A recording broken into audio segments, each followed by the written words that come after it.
Hey guys, welcome back to Bunga's Custom Bikes. As you can see, we have Bunga's Custom Table out, and that can only mean one thing: paint prep. I guess it can mean a lot of things, but today it means paint prep. So we are getting ready to paint the XS1100.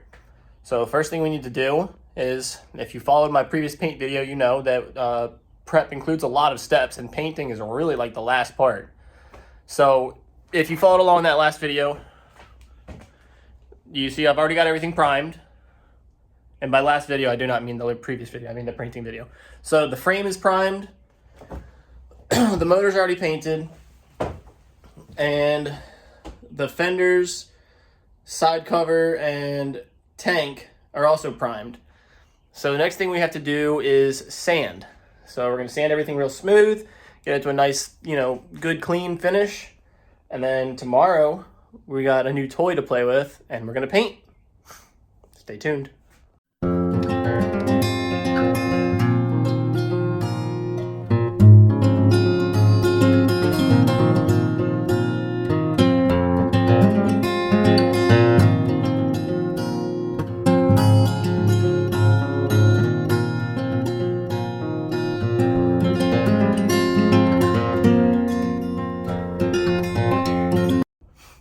So we're doing something a little different this time. Instead of using sandpaper, I'm using Scotch-Brite pads. So you've got the gray, which is like a real coarse grit, and the green, which is a finer grit.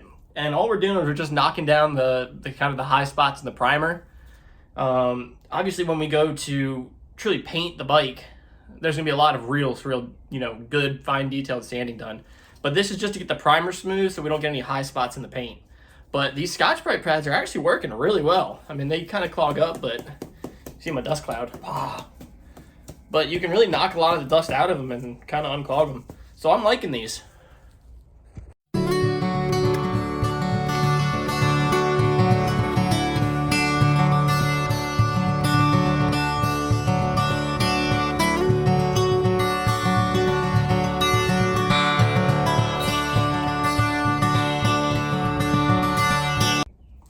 So I feel like it's important to note that you don't want to knock your primer down until it's like a mirror polish, because you do want a little bit of, what's the word I'm looking for? Texture? Yeah. You want a little bit of texture, because that's what your paint's really going to adhere to.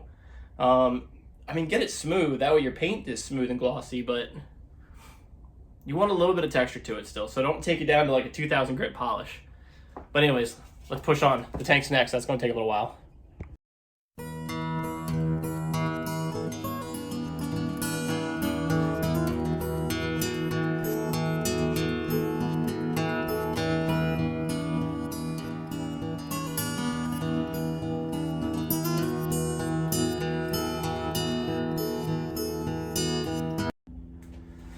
That one took some time, but see, it's kind of like semi-reflective. That's where you want it. Not super reflective, because then you took it too far. Semi-reflective. All right, so last part of prep is the frame. That's a lot of metal, so it's gonna be a lot of sanding. But again, we're really just looking to get all the high spots out of the primer, so that way we get a nice glossy paint. So let's sand.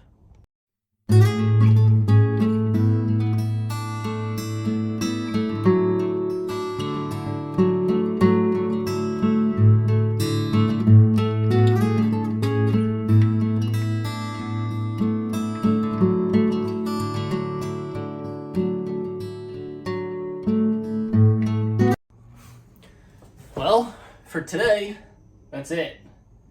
We're going to keep the video going tomorrow when we get to painting. I got some cool things to do. The quick note, if you're going to use compressed air to blow all the dust off, make sure it's dry compressed air. So you should either run it through an air dryer, or, yeah, that's really the only way you can ensure it's dry, is by running through an air dryer. So tonight I just wanted to get all the sanding done and all the prep work done, so tomorrow we can wake up bright and early when the rooster crows and get to spraying. So I will see y'all in the morning. Day 2 of painting. So today is the day that we're actually going to paint. As you can see, I've got my painting rack set up. And then you may ask, what is this large thing here? Well, this is our new inflatable paint booth. I haven't used it yet, but I'm hoping it works out really well. So let's get it set up and let's get to painting.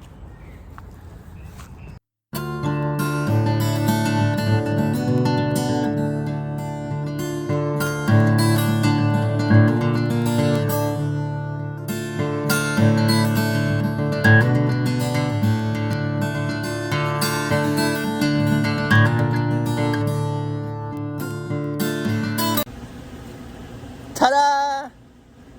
Bunga's Painting Palace. Alright, I got all the parts hung up.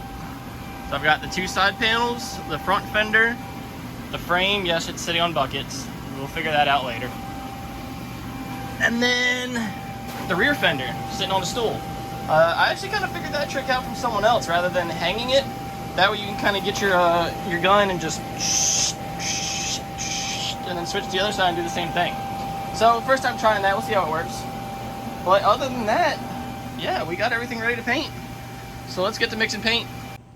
Alright, so unboxing the paint. I get all my paint from, let's see if they have it on here. I'm trying to find something that has their logo. I get it from thecoatingstore.com. And I really like them because, first of all, they send you all the data sheets, tell you how to mix it, your set times, your shelf life, everything. You know, flash coats, everything. This is for the Color, and then for the clear coat. They even make them different colors. You'd think that the color paint would be the colored page, but no. They tell you how long until it's dry to touch, how long until you can sand it. They tell you everything you need. So we're going to keep that over here on the table. I went ahead and bought myself one of these mixing cups. It's got all the ratios on it, tell you how to mix your paint. And then, of course, they sent me a couple as well, so that's cool. I've got 3 colors and clear, so I don't have to reuse my cups. That's really nice.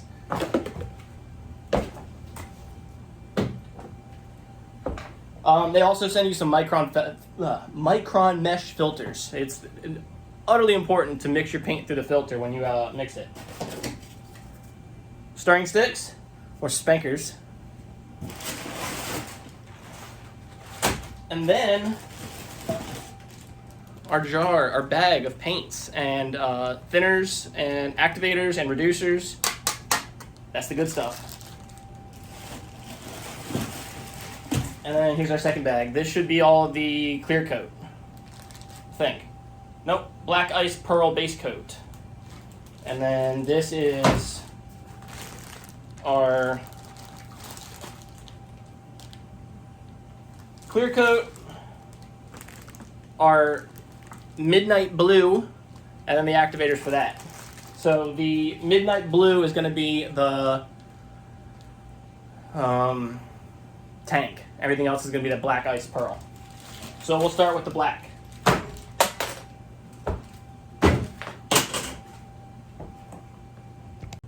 Alright, so looking at the instructions for the base coat, it's a 2-to-1 mixture ratio. So we're going to mix 2 parts of color to 1 part reducer. And then we're going to strain the whole thing into the cup for the spray gun. And then we're going to get to spraying.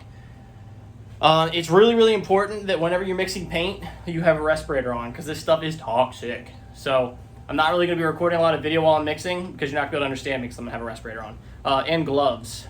Mostly because, 1, you don't want the chemicals going through your skin. And 2, because the paint is paint. You don't want paint all over your hands. So we'll get to a time lapse and I'll mix some paint up.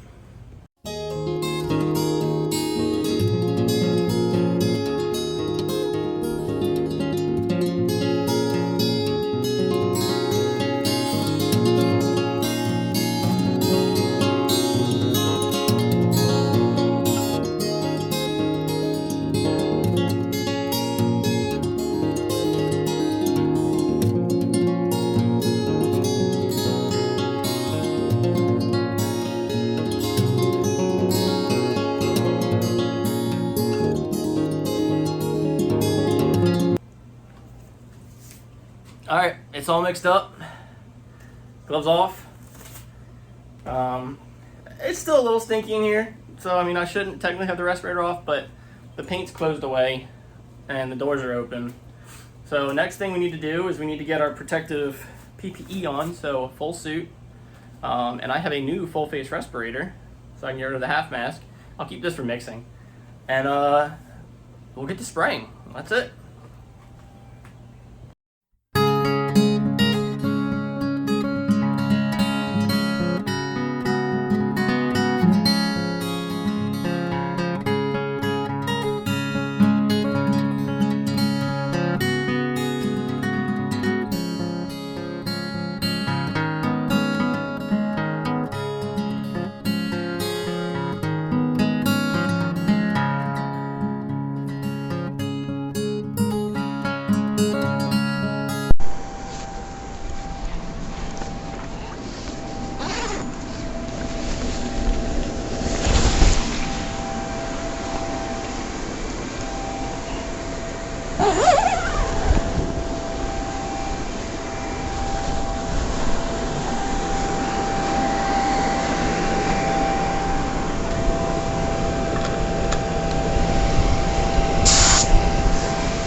So I forgot to talk to you, but I'm doing the blue on the tank now.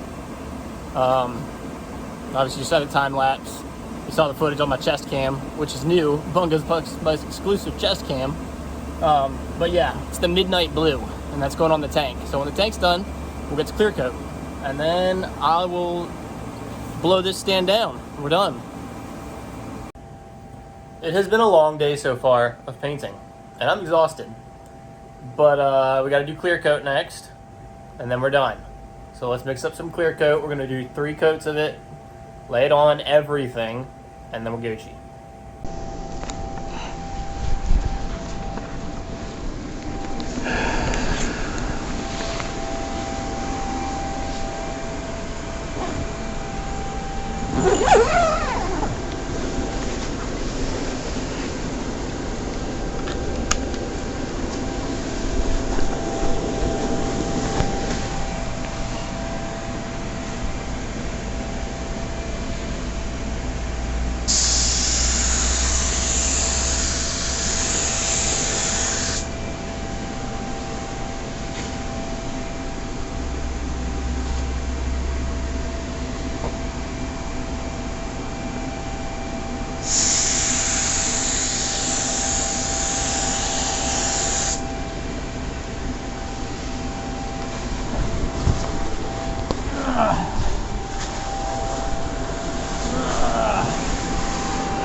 How is that running? Woo!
well, that's all I got. Everything's done. It's been painted, clear coated. Now we're gonna wait a little bit for it to dry and then we'll take it out. So I know today wasn't a whole lot of me talking, which is probably a good thing. But I hope everyone enjoyed the video. This is really cool, just an inflatable paint booth off of Amazon. And like I said, I get all my paint from thecoatingstore.com. As always, they don't pay me. I like their stuff. But I hope you guys like the video. Stay riding, friends.